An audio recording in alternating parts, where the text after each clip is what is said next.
તો આ સાથે સમાચાર સામે આવી રહ્યા છે। મહત્વપૂર્ણ સમાચાર પ્રાપ્ત થયા છે, જેમાં સુરત ખાતે નવી સિવિલ હોસ્પિટલની કિડની બિલ્ડિંગમાં ચોરીની ઘટના બની। તો અલગ અલગ વિભાગમાંથી પાણીના 50 નળની ચોરી કરવામાં આવી છે। સિવિલના ટરોમા સેન્ટર, ઓપીડી વોર્ડ સહિતના વિભાગમાં ચોરીની ઘટના બની।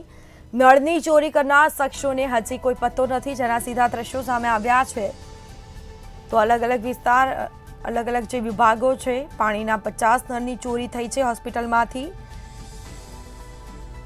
તો સુરતની નવી સિવિલ હોસ્પિટલની કિડની બિલ્ડિંગમાં ચોરીની ઘટના બની, જેમાં અલગ અલગ વિભાગમાંથી પાણીના 50 નળની ચોરી કરવામાં આવી છે।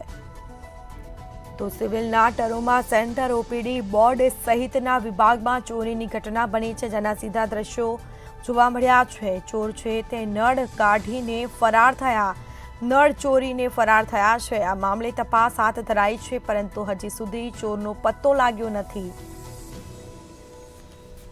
તો સુરતની નવી સિવિલ હોસ્પિટલની કિડની બિલ્ડિંગમાં ચોરીની ઘટના બની। અલગ અલગ વિભાગમાંથી પાણીના 50 નળની ચોરી કરવામાં આવી છે।